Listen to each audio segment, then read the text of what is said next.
Hello, fourth grade. Welcome back to Bible. We are going to continue our study of stewardship. We are going to talk today about stewardship of our time.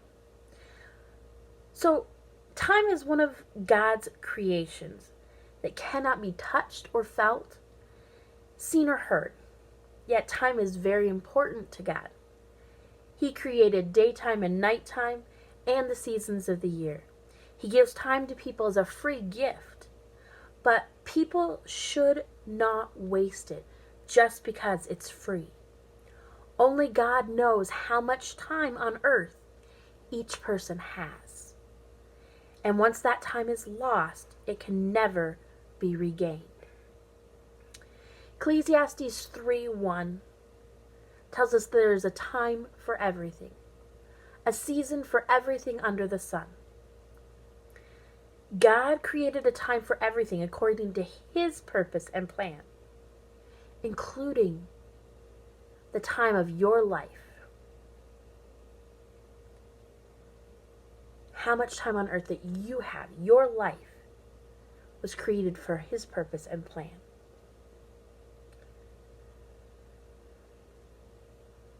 God has provided everyone with 24 hours in a day. As Christians, the way we choose to spend our time says a lot about us and our relationship with God. When a believer recognizes time as God's gift, he or she should want to spend time wisely and not selfishly. However, even some Christians in the early church thought their time was theirs to use as they saw fit. The Apostle James had to correct that error in thinking. In James 4, verses 13 through 15, I'll give you a minute to get there, turn to it, and read it.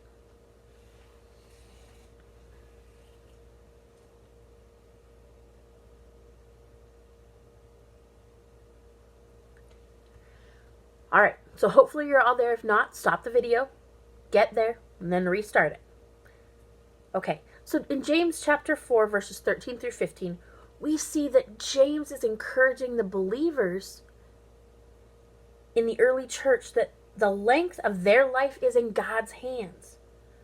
And it's not according to their own plan. They don't get to decide how long their life is. James was reminding the early church that we need to use our time here on earth wisely, not squandering it on foolish things. Part of being a good steward of the God-given time involves in spending your time for things that will have an eternal value. Okay, let's think about this. Let's put playing baseball on this side and witnessing to a friend on this side. So, which one of these has eternal value? Okay, I hope you would say witnessing to your friend.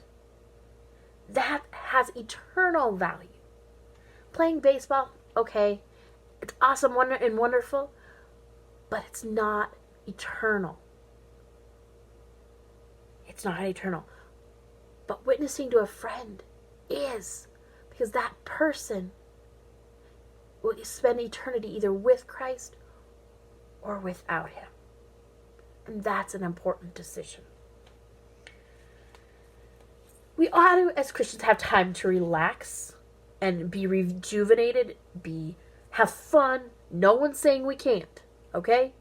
But the large portion of our time should not be spent on unimportant activities and things that are not eternal.